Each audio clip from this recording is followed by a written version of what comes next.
एक मछली मार कांटा डाले तालाब के किनारे बैठा था।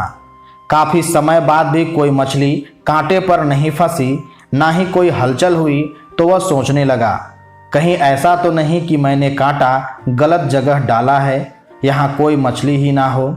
उसने तालाब में झांका तो देखा कि उसके कांटे के आसपास तो बहुत सी मछलियाँ थीं। उसे बहुत आश्चर्य हुआ कि इतनी मछलियाँ होने के बाद भी कोई मछली फंसी क्यों नहीं।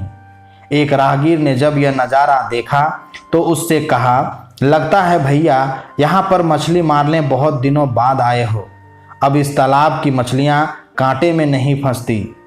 मछली मार ने हैरत से पूछा, क्यों, ऐसा क्या है यहाँ?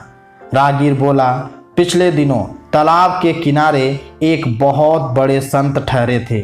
उन्होंने यहाँ मौन की महत्ता पर प्रवचन दिया था। उनकी वाणी में इतना तेज था कि जब वे प्रवचन देते तो सारी मछलियाँ भी बड़े ध्यान से सुनती। यह उनके प्रवचनों का ही असर है कि उसके बाद जब भी कोई इन्हें फंसाने के लिए कांटा डालकर बैठता है तो ये मौन धारण कर लेती है।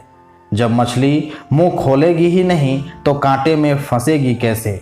इसलिए बेहतर यही होगा कि आप कहीं और जाकर कांटा डालो। दोस्तों, परमात्मा ने हर इंसान को 2 आँख, 2 कान, 2 नासिका, 2 ही प्रदान किया है, पर जिह्वा एक ही दी। क्या कारण रहा होगा?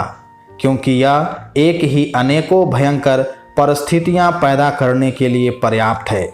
संत ने कितनी सही बात कही कि जब मुंह खोलोगे ही नहीं तो फंसोगे कैसे। अगर इंद्रियों पर संयम करना चाहते हैं तो इस जिह्वा पर नियंत्रण कर ले, बाकी सब इंद्रियां स्वयं नियंत्रित रहेंगी।